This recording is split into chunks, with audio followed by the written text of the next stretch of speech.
सोचिए क्या दुनिया की जो सबसे कामयाब कंपनियां हैं वो असल में मुकाबला करने से बचती हैं। ये सुनने में थोड़ा अजीब लगता है ना। हम तो बिजनेस को हमेशा एक दौड़ की तरह देखते हैं, मतलब जहां सबसे तेज दौड़ना और दूसरों को हराना वही जीत है। लेकिन आज हम एक ऐसी किताब के विचारों पर गहराई से बात करने वाली हैं जो इस पूरी सोच को चैलेंज करती है। आज का हमारा विषय है पीटर थील और ब्लेक मास्टर्स की बेहद प्रभावशाली किताब 0 to 1। हम इसके मुख्य विचारों पर चर्चा करेंगे। यह चर्चा किताब के जो केंद्रीय विचार है और उसके विश्लेषण पर आधारित है। हमारा मकसद ये समझना है कि 0 to 1 मतलब 0 से 1 तक जाने का असल मतलब क्या है। कुछ ऐसा बनाना जो पहले था ही नहीं, और ये इनोवेशन और बिजनेस में असली टिकाऊ सफलता के लिए इतना जरूरी क्यों माना जाता है। और हाँ, चर्चा को शुरू करने के लिए पीटर थील का वो चौंकाने वाला विचार ही काफी है। हाँ, वो जो कहते हैं कि प्रतिस्पर्धा हारने वालों के लिए है। बिल्कुल, इसी विचार के इर्द गिर्द आज की हमारी पूरी बातचीत घूमेगी। अच्छा, तो जरा इस बात को खोल कर समझते हैं। 0 to 1 का असल मतलब क्या है। किताब बिजनेस में प्रगति के दो बिल्कुल अलग तरीकों के बीच फर्क करती है, 0 से 1 और 1 से n। 0 से 1 का मतलब है कुछ ऐसा बनाना जो पहले कभी मौजूद ही नहीं था। ये है असली इनोवेशन, तकनीक का आविष्कार, एक नया विचार। सोचिए जैसे दुनिया का पहला पहिया या पहला छापा खाना या पहला स्मार्टफोन। ये सब 0 से 1 का सफर था। कुछ बिल्कुल नया सामने आया। हाँ, एकदम फंडामेंटल चेंज। वहीं 1 से n का मतलब है जो चीजें पहले से मौजूद हैं उन्हें बेहतर बनाना, उनकी नकल करना या उन्हें दुनिया के दूसरे हिस्सों में फैलाना। ग्लोबलाइजेशन जिसे कहते हैं। हाँ, जैसे एक मौजूदा कार मॉडल को थोड़ा बेहतर बना देना या अमेरिका में सफल हुए किसी बिजनेस मॉडल को भारत में शुरू करना। इसे आप वैश्वीकरण कह सकती हैं या इटरेशन, मतलब दोहराव। बिल्कुल। जैसा कि किताब में बहुत साफ कहा गया है, जो हम पहले से जानते हैं उसे करना दुनिया को 1 से n तक ले जाता है। कुछ नया करना दुनिया को 0 से 1 तक ले जाता है। ये एक बुनियादी फर्क है। और यहाँ दिलचस्प बात यह है कि ये अंतर सिर्फ क्या कहते हैं अकेडमिक नहीं है, इसका व्यावहारिक महत्व बहुत ज्यादा है। 0 से 1 जाना वही वो प्रक्रिया है जिससे दुनिया में वास्तविक अभूतपूर्व बदलाव आता है। जब कोई कंपनी 0 से 1 जाती है तो वो सिर्फ एक नया उत्पाद या सेवा नहीं लाती, बल्कि वो अक्सर पूरी तरह से नए बाजार बना देती है, नई संभावनाओं को जन्म देती है। इससे समाज में बड़ी तब्दीलियां आ सकती हैं। अच्छा। दूसरी तरफ 1 से n का रास्ता अक्सर ज्यादा भीड़ भाड़ वाला होता है, मतलब कंपटीशन बहुत होता है।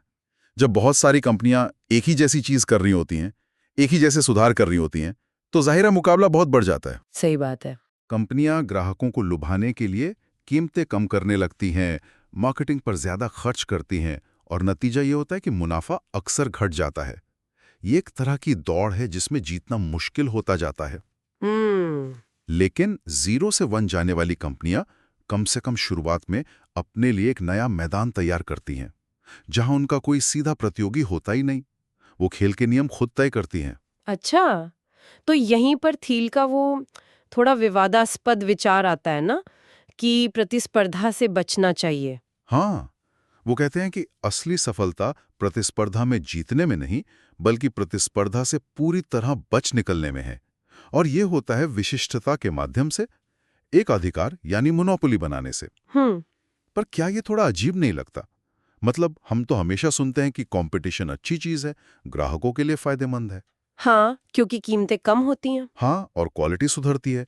तो क्या एकाधिकार बनाने की बात करना खतरनाक नहीं है? ये सवाल बहुत स्वाभाविक है, क्योंकि एकाधिकार शब्द सुनते ही हमारे मन में अक्सर एक नेगेटिव छवि आती है। बिल्कुल। ऐसी कंपनियां जो अपनी ताकत का गलत इस्तेमाल करती हैं, कीमतें बढ़ाती हैं, ग्राहकों का शोषण करती हैं। लेकिन थील जिस एकाधिकार की बात कर रहे हैं वो थोड़ा अलग है। वो इसे क्रिएटिव मोनोपोली कहते हैं। Creative monopoly? हाँ, मतलब एक ऐसी कंपनी जो कुछ इतना बेहतर, इतना अनोखा या इतना नया करती है कि वो अपने क्षेत्र में स्वाभाविक रूप से अकेली खड़ी हो जाती है, कम से कम कुछ समय के लिए। वो दूसरों को बाहर रखने के लिए कोई कानूनी दांवपेच नहीं लगाती, बल्कि इसलिए अकेली होती है क्योंकि कोई और वो काम कर ही नहीं पा रहा होता। जैसे कोई उदाहरण? सोचिए गूगल के बारे में, सर्च इंजन के शुरुआती दिनों में, या माइक्रोसॉफ्ट के बारे में, ऑपरेटिंग सिस्टम के मामले में। ये कंपनियां कुछ ऐसा लाईं जो मौजूदा विकल्पों से कहीं ज्यादा बेहतर था। सही है। जब आप कुछ ऐसा अनोखा बनाते हैं जिसका कोई सीधा विकल्प ना हो, तो आपके पास कीमत तय करने की ज्यादा शक्ति होती है। आप अच्छा मुनाफा कमा सकते हैं। और थील का तर्क है कि यही मुनाफा कंपनियों को और ज्यादा रिसर्च और डेवलपमेंट मतलब R&D में निवेश करने, नए इनोवेशन लाने और कर्मचारियों को बेहतर वेतन देने में सक्षम बनाता है। अच्छा, तो ये मुनाफा फिर से इनोवेशन में जाता है। बिल्कुल। इसकी तुलना उस स्थिति से करें जहां दर्जनों कंपनियां एक जैसी चीज बेच रही हैं और सिर्फ कीमत पर लड़ रही हैं। वहां मार्जिन इतने कम हो जाते हैं कि इनोवेशन या बड़े सुधारों के लिए पैसा बचता ही नहीं। कंपनियां बस किसी तरह टिके रहने की कोशिश करती हैं। समझ में आ रहा है। इसलिए थील के अनुसार क्रिएटिव मोनोपोली न सिर्फ कंपनी के लिए बल्कि लंबे समय में समाज के लिए भी फायदेमंद हो सकती है, क्योंकि ये बड़े इनोवेशन को संभव बनाती है। और इसी से जुड़ा है सीक्रेट्स का आइडिया, रहस्यों का। और ये बहुत दिलचस्प कॉन्सेप्ट है। थील का मानना है कि सफल 0 to 1 कंपनियां अक्सर ऐसी अनोखी अंतर्दृष्टि या सीक्रेट्स पर बनी होती हैं जिन्हें दूसरों ने या तो अनदेखा किया होता है या उन पर विश्वास नहीं किया होता या उन्हें संभव ही नहीं माना होता। मतलब ऐसा सच जो छुपा हुआ हो। हाँ, दुनिया के बारे में या किसी खास इंडस्ट्री के बारे में एक ऐसा सच जिसे बहुत कम लोग देख पाते हैं। ये प्रकृति का कोई अनसुलझा रहस्य हो सकता है, या समाज या बाजार के बारे में कोई ऐसी समझ जो पारंपरिक ज्ञान के एकदम विपरीत हो। जैसे एयरबीएनबी वाला उदाहरण शायद। बिल्कुल। एयरबीएनबी का सीक्रेट शायद ये था कि लोग अजनबियों को अपने घरों में रहने देने और अजनबियों के घरों में रहने को तैयार होंगे, जबकि पहले ये सोच आम नहीं थी। लोग सोचते थे कौन करेगा ऐसा। सही बात है। वाह, ये सीक्रेट्स वाली बात तो सोचने पर मजबूर करती है कि कितनी चीजें शायद हमारे सामने होती हैं पर हम उन्हें देख नहीं पाते या उन पर सवाल नहीं उठाते। अच्छा, तो मान लीजिए किसी के पास ऐसा कोई सीक्रेट या अनोखा आइडिया है, तो ऐसी 0 to 1 कंपनी बनाने के लिए और क्या चाहिए? किताब कुछ और जरूरी तत्वों पर जोर देती है। पहला, एक मिशन संचालित संस्थापक, मतलब एक ऐसा लीडर जिसके पास सिर्फ पैसा कमाने का लक्ष्य ना हो, बल्कि एक स्पष्ट बड़ा विजन हो, कोई ऐसा बदलाव लाने का जुनून हो जिसे वो दुनिया में देखना चाहता है। ये मिशन ही मुश्किल समय में प्रेरणा देता है। बिल्कुल, पैशन होना चाहिए। दूसरा, एक मजबूत साझा संस्कृति। कंपनी में काम करने वाले लोगों के बीच सिर्फ प्रोफेशनल रिश्ता नहीं, बल्कि एक तरह का तालमेल, एक जैसा नजरिया और साझा मूल्यों का होना जरूरी है, जैसे एक मजबूती से बुना हुआ समुदाय, टीम केमिस्ट्री जिसे कहते हैं। हाँ। और तीसरा, एक छोटी एकजुट टीम। किताब बड़ी बिखरी हुई कॉरपोरेट सेनाओं की बजाय एक छोटी समर्पित टाइट निट टीम के महत्व पर जोर देती है, खासकर शुरुआती दौर में। हाँ, स्पीड के लिए। बिल्कुल। बड़ी टीमों में अक्सर अंदरूनी राजनीति, धीमी निर्णय प्रक्रियाएं और कम्युनिकेशन गैप्स हावी हो जाते हैं। ये इनोवेशन की रफ्तार को धीमा कर देते हैं। थील तो यहाँ तक कहते हैं कि आपको ऐसे लोग हायर करने चाहिए जो आपके मिशन से इतने प्रभावित हों कि उन्हें कहीं और ज्यादा सैलरी मिल रही हो तब भी वो आपके साथ काम करना चाहें। हाँ, ये तो काफी आइडियलिस्टिक लगता है, पर बात में दम है। अगर हम इसे बड़ी तस्वीर से जोड़ें तो ये तत्व 0 to 1 यात्रा के लिए इतने महत्वपूर्ण क्यों हैं?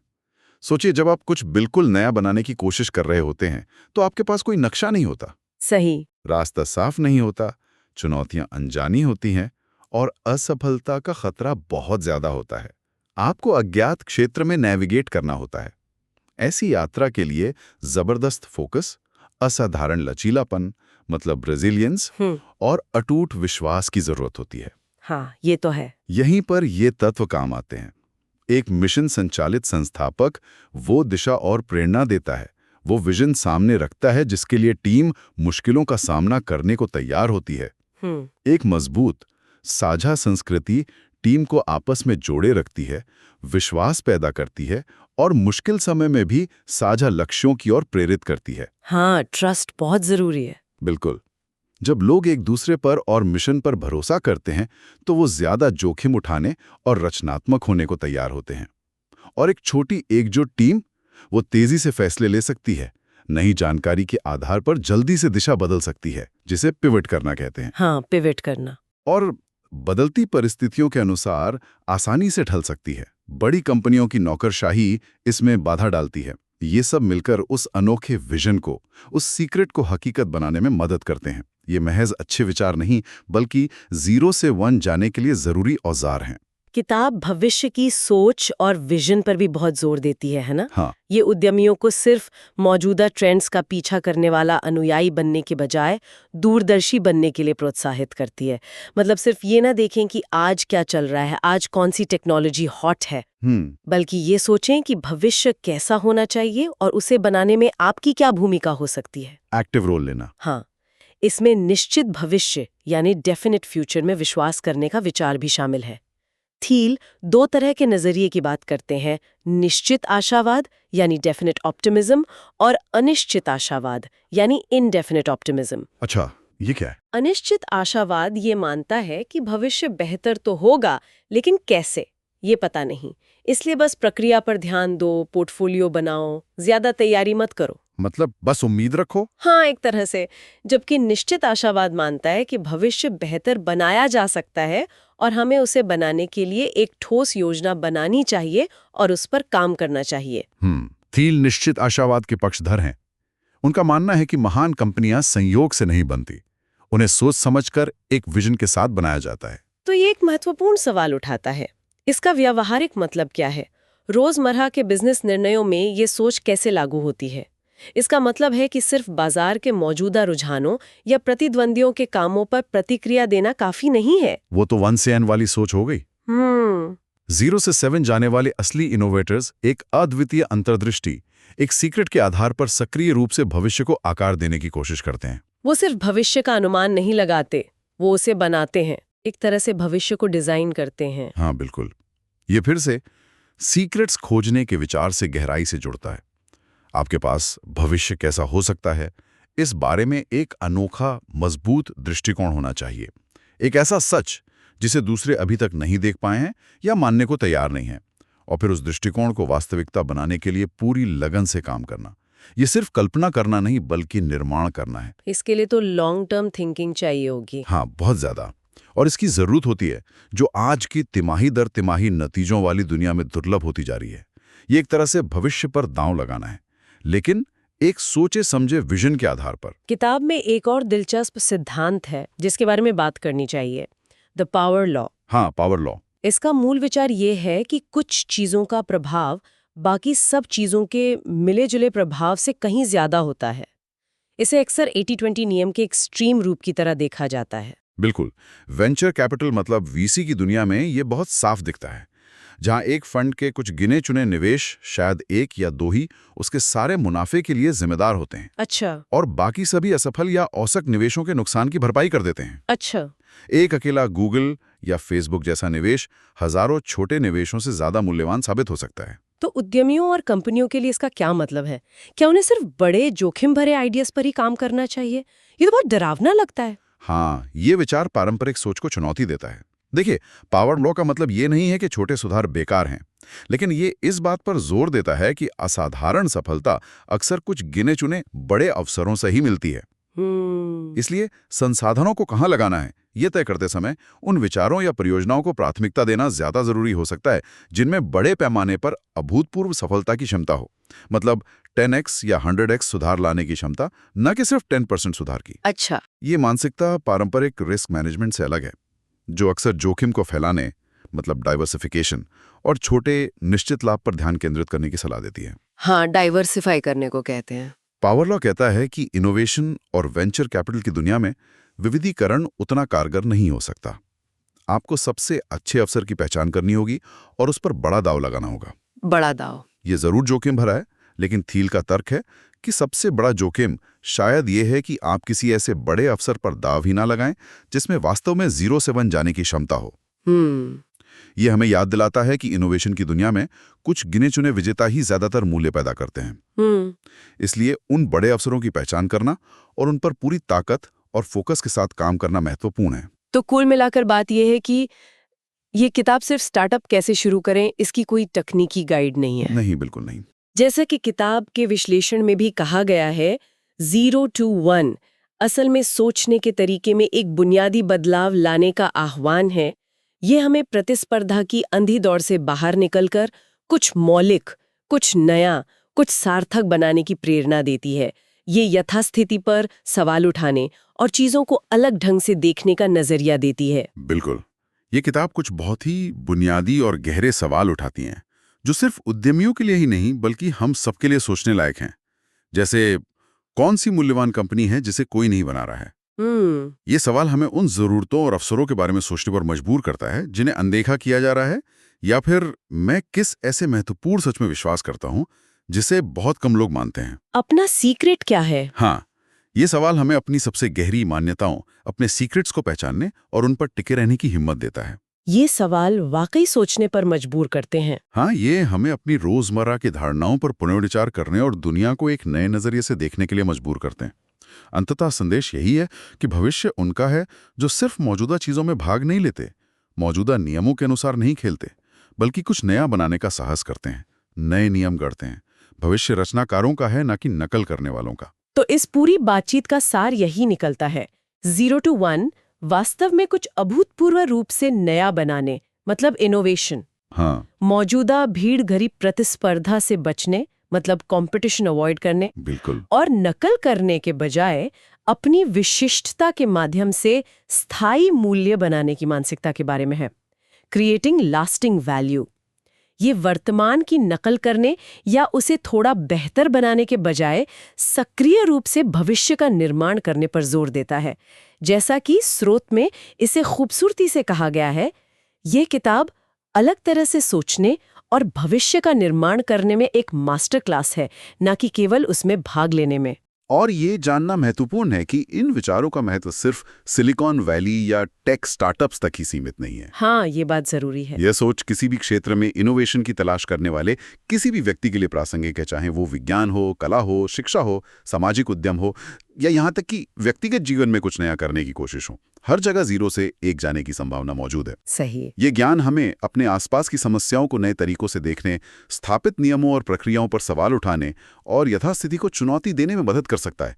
यह हमें भीड़ का अनुसरण करने के बजाय अपना अनूठा रास्ता बनाने के लिए प्रोत्साहित करता है, भले ही वो रास्ता मुश्किल और अनिश्चित क्यों ना हो। ये हमें सोचने पर मजबूर करता है कि हम दुनिया में क्या योगदान दे सकते हैं जो पहले से मौजूद नहीं है। और यहीं पर मैं श्रोताओं के लिए एक विचार छोड़ना चाहूंगा जिस पर वो खुद मनन कर सकते हैं।